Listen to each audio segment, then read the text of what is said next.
Nosso primeiro assunto, CPI da Covid-19, porque o bicho está pegando lá em Brasília. O ex-ministro da Saúde, Luiz Henrique Mandetta, é o primeiro a depor. A Comissão Parlamentar de Inquérito foi criada para investigar ações e omissões do governo federal em relação à pandemia de Covid-19 no Brasil. Fazem parte da comissão, presidida pelo senador Omar Aziz, 11 integrantes titulares, entre eles políticos experientes, nomes fortes do Centrão e até um ex-ministro da Saúde.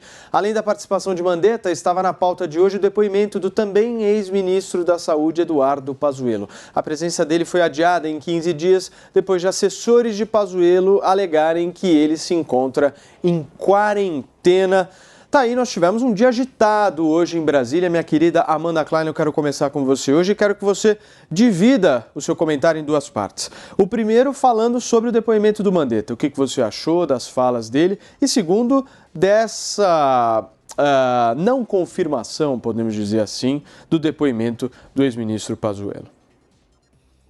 Paulo, eu acho que eu vou ter que dividir esse comentário, na verdade, em várias partes, né? Porque são várias facetas, é um depoimento longo do ex-ministro Mandetta, está acontecendo até agora. Eu destacaria alguns pontos desse depoimento. Primeiro, eu acho que foi fundamental para recontar a história do início da pandemia no Brasil. E ficou muito claro pelo depoimento de Mandetta que o presidente Bolsonaro optou por seguir uma estratégia à margem da comunidade científica, calcada no que o Mandetta chamou de um assessoramento paralelo de médicos, que ele até deu nome, como Osmar Terra, que é deputado, como a própria Nise Yamaguchi, defendendo tratamento precoce, isolamento vertical, imunidade de rebanho, né, que é chegar rapidamente à imunidade de rebanho. Essa foi a estratégia do presidente Bolsonaro no combate à pandemia, uma estratégia que não partiu da orientação nem da recomendação do Ministério da Saúde, nem de universidades internacionais, nem da experiência mundial e nem mesmo de instituições reconhecidas no Brasil, como Fiocruz, Adolfo Lutz, Emílio Ribas, os melhores hospitais privados. Então, todo o conhecimento médico-científico foi largamente ignorado pelo presidente Bolsonaro. Então, tem alguns fatos que o ex-ministro relatou que são muito importantes para construir essa narrativa, esse discurso e essa retórica. Quais são eles? Né? Uma reunião em que o Mandetta teria chegado no final, lá no Palácio do Planalto, outros médicos participavam dessa reunião, defendendo o tratamento precoce, e ali havia um papel não timbrado, sugerindo acrescentar a bula da cloroquina, que aquilo fosse recomendado, colocar na bula da cloroquina a recomendação para que fosse usada contra a Covid-19. No relato de Mandetta, o diretor-presidente da Anvisa, Antônio Barra Torres, também estava presente a essa reunião, se recusou a fazer isso. Aliás, a Anvisa nunca recomendou, não recomendou até hoje, um ano depois, a adoção nem o uso de hidroxicloroquina, cloroquina, azitromicina, nem ivermectina no uso no combate à Covid. Então, eu acho que esse é um episódio muito ilustrativo de como o governo havia estava cindido. Uma coisa era a orientação do presidente da República, que era alimentada também por narrativas dos próprios filhos da família presidencial. Mandetta também ilustra isso no depoimento dele, diz que o Carlos Bolsonaro estava sempre presente nessas reuniões, falando no ouvido do pai, fazendo anotações. Então, assim, a participação da família presidencial e a participação dessa comunidade, dessa comunidade mais isolada da medicina, aconselhando o presidente que não seguia as orientações do Ministério da Saúde. E outro fato importante foi a apresentação de uma carta que o ministro Mandetta enviou ao presidente da República no dia 28 de março, portanto, cerca de 2 semanas, 20 dias antes dele deixar o cargo, elencando alguns problemas de que o governo não seguia as recomendações do Ministério da Saúde e alertando o presidente do risco que aquilo representava, para o colapso iminente que aquilo representava para o sistema de saúde. Então, são todos fatos muito importantes e até episódios em que o ministro relembra como o presidente Bolsonaro parecia ir na direção de querer chegar à imunidade de rebanho, né? Ele falava, o Brasil não tem esgoto, não tem saneamento básico, muitas pessoas vivem em favelas, em grandes aglomerações, então é melhor deixar o vírus circular e todo mundo adoecer para a gente chegar rapidamente à imunidade de rebanho. Então, acho que são episódios que ilustram o método, a estratégia anticientífica de combate à pandemia adotada pelo governo federal, a revelia do Ministério da Saúde e que explica, em grande parte, o caos que vivemos hoje e, com certeza, contribuiu para o aumento de casos e mortes por Covid-19 no Brasil. Perfeito. Constantino, você acha que o governo federal adotou uma estratégia anticientífica, como a Amanda disse? Não, quem era anticientífico era o próprio Mandetta, que é um político, ortopedista, nada especialista em pandemia, e que subiu num palanque no meio da pandemia e lá continuou. Né? E está no lugar certo. É uma boa abertura para essa CPI, que é um palanque eleitoral, um palco para politicagem, e o Mandetta está em casa. Né? Veja, o que vemos ali na declaração dele? Arrogância, né? Quem vem de fora, um marciano que observasse ali, ia julgar o seguinte: até a saída do Mandetta, o Ministério da Saúde e, portanto, o governo Bolsonaro agiu de forma exemplar.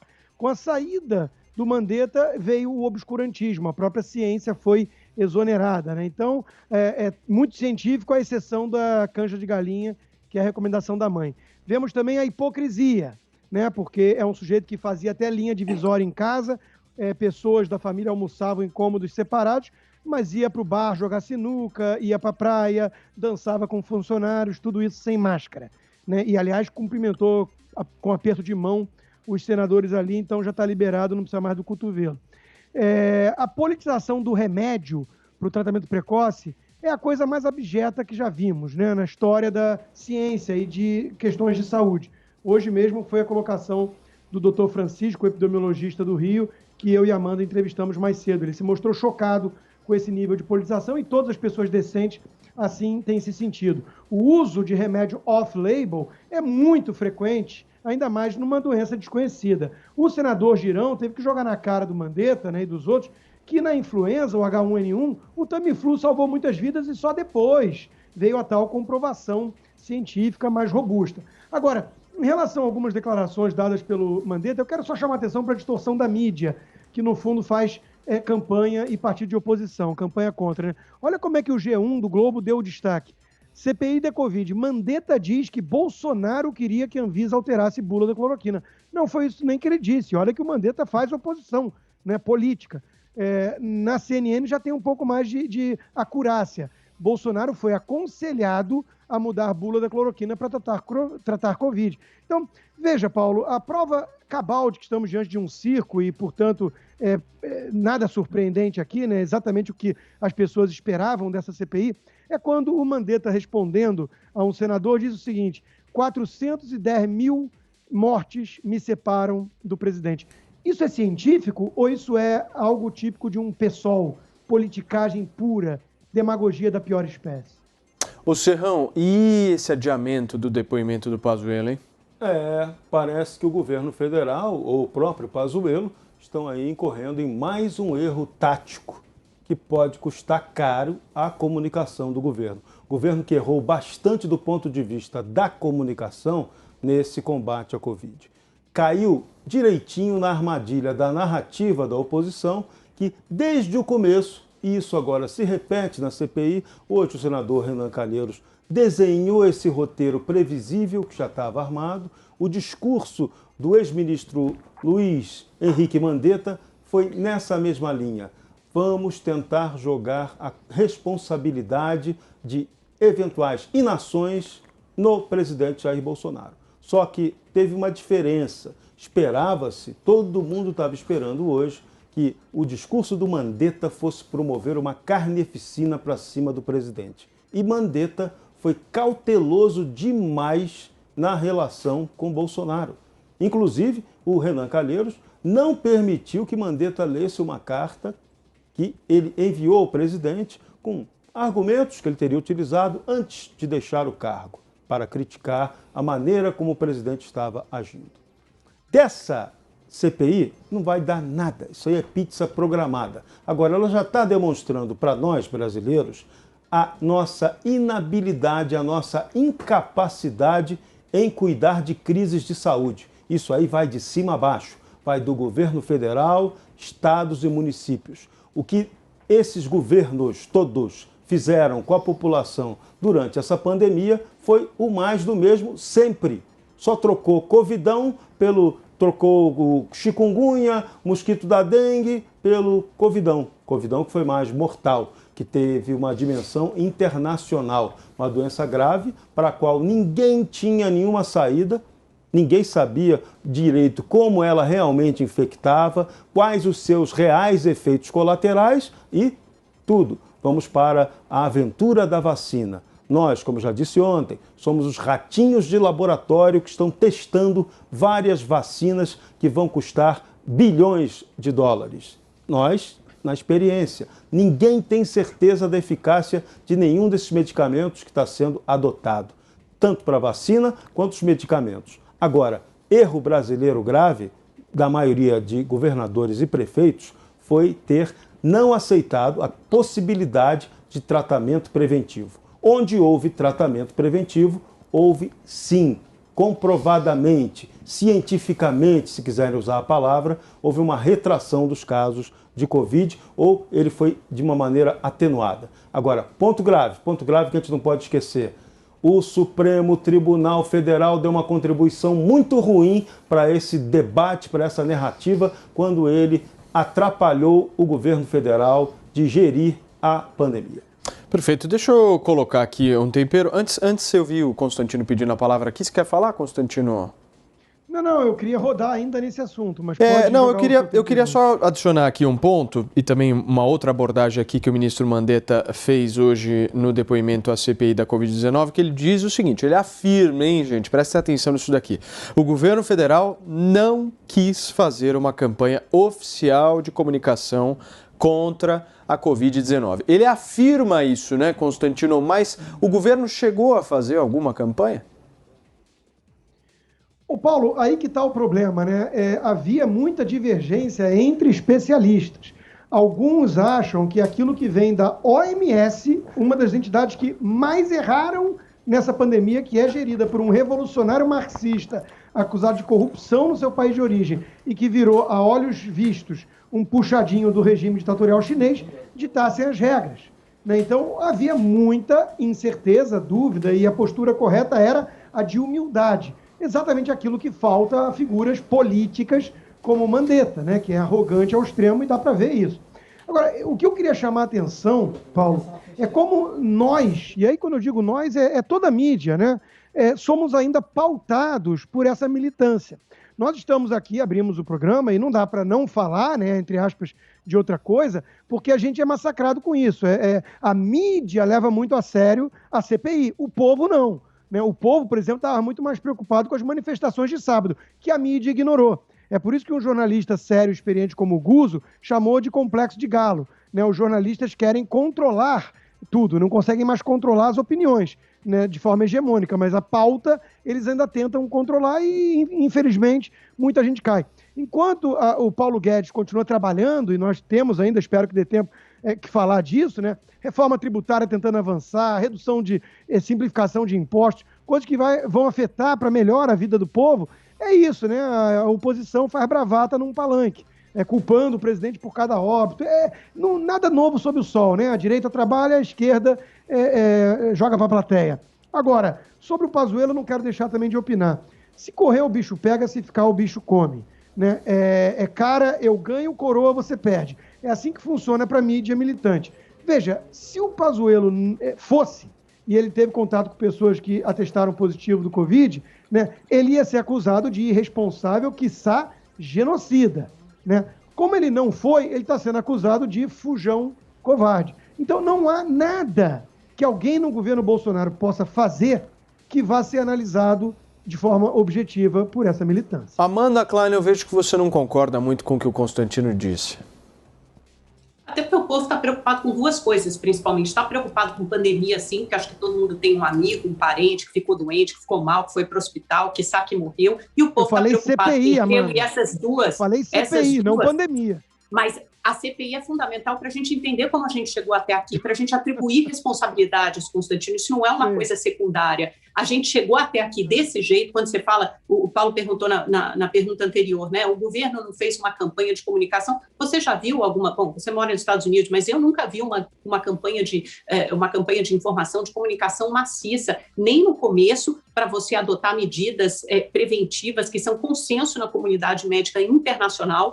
Use máscara, lave as mãos, mantenha a distância o distanciamento social, álcool em gel, nem na vacinação. É bizarro a gente não ter uma campanha de comunicação que explique para as pessoas a importância da vacinação, não só da primeira, como da segunda dose também. 1,5 milhão de pessoas não voltaram para tomar a segunda dose. Outras mais de 100 mil estão na fila porque acabou a segunda dose em várias capitais e cidades ao redor do Brasil. Então, a gente não tem o básico, a gente não tem uma campanha de comunicação. Essa politização em torno do tratamento precoce, até gostaria de perguntar, Constantino, se ela ocorre aí nos Estados Unidos também, porque aqui a gente vê os governantes repisando, até foi pergunta de todos os governistas, né, insistindo nessa tecla do tratamento precoce, quando já está fartamente comprovado que não funciona. Eu pergunto, tem alguma agência internacional de saúde, alguma agência sanitária, alguma comunidade médica séria, aqui ou no exterior, Japão, Coreia do Sul, Europa, Estados Unidos, que recomende o uso de cloroquina e de ivermectina? Olha quanto tempo a gente está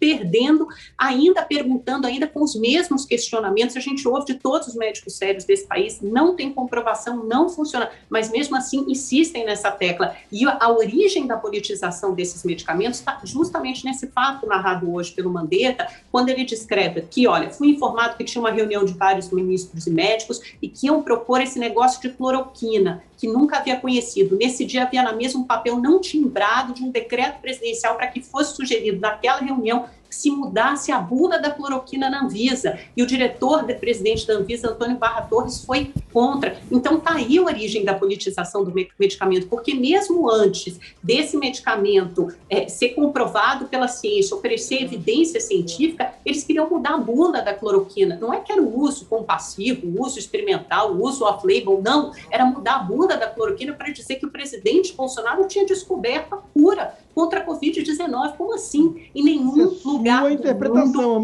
lugar do mundo se debateu tanto a utilização de remédios sem comprovação científica.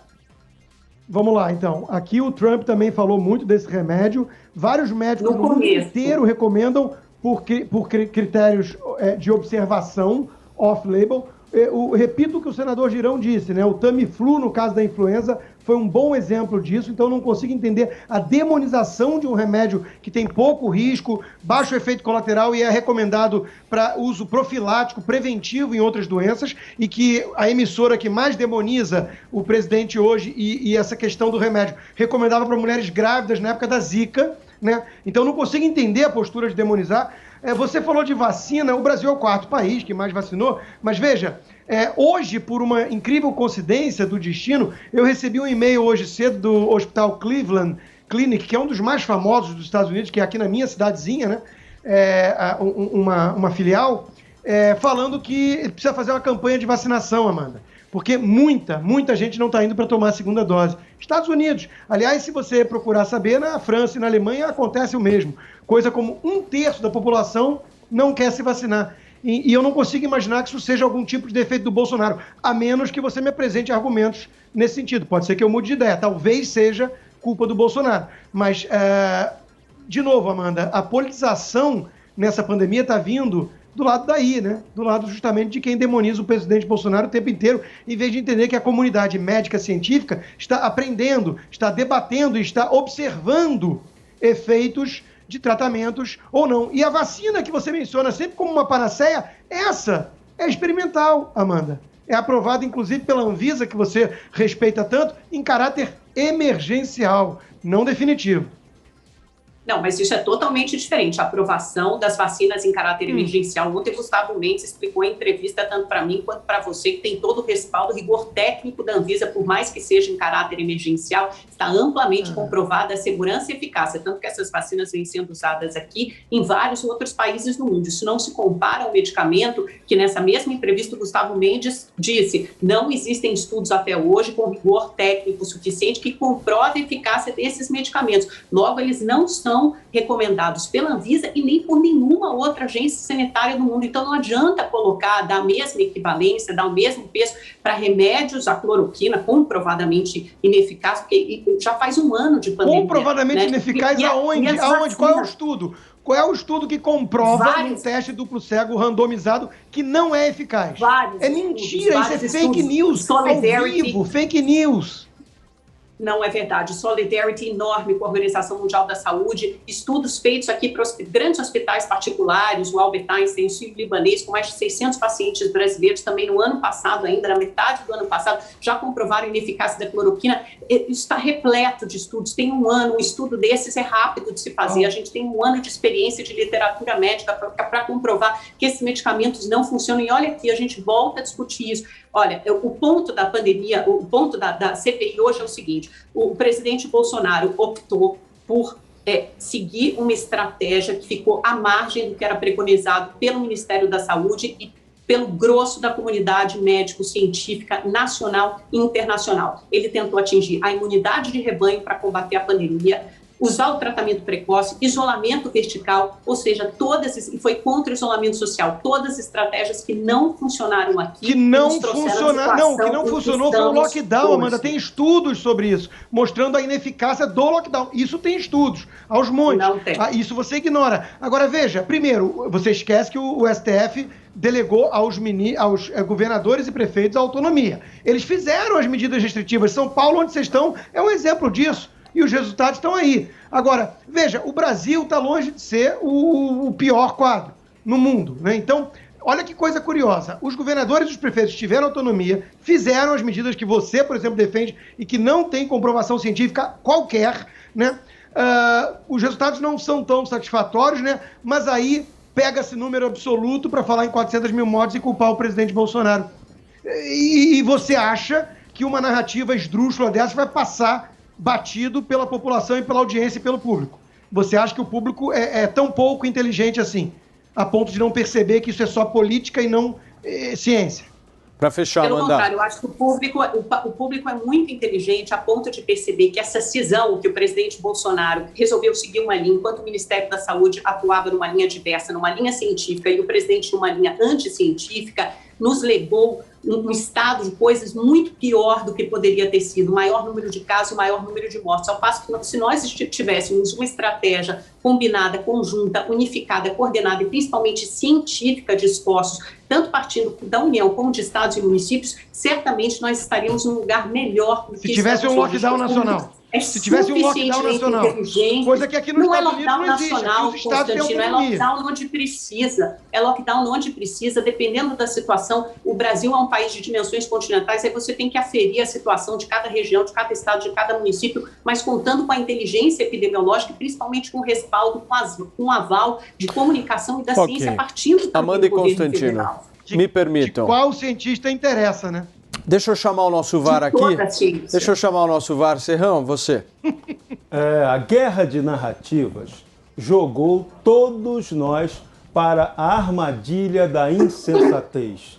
A insensatez foi a grande tônica desse combate à Covid até agora. E espero que ela não continue. Espero que nós tenhamos um pouquinho mais de sabedoria para discutir que essa grave crise vai se repetir. Todo ano nós temos um problema de saúde no Brasil e nunca temos uma solução equilibrada para resolver o problema. O caso da Covid ganhou gravidade maior pela quantidade de pessoas atingidas, pelas mortes objetivas, mas sobretudo pelo seu ponto mais dantesco. Aliás, 2 pontos assustadores. Primeiro, a politização de uma pandemia que gerou um pandemônio econômico. E agora, o grande drama, a economia. A economia, esta sim, será decisiva para o resultado eleitoral de 2002. Então, a estratégia oposicionista foi muito esperta. O que ela fez? Vamos esculhambar com a economia, porque aí a conta disso vai para Jair Bolsonaro. É a chance de derrotá-lo se a economia for mal. Bolsonaro só tem chance se a economia melhorar, se a população tiver a percepção de que a economia melhorou. Então, essa jogada foi muito manjada. E essa jogada, o lockdown, teve exatamente esse objetivo tático: gerar o caos econômico, gerar medo na população. Isso funcionou, essa estratégia funcionou. Parabéns para a oposição ao presidente Bolsonaro. Agora, a população não é idiota. A população entendeu que foi uma jogada da oposição e a população saiu prejudicada. podem esperar pelo troco na hora da dedada na urna eletrônica.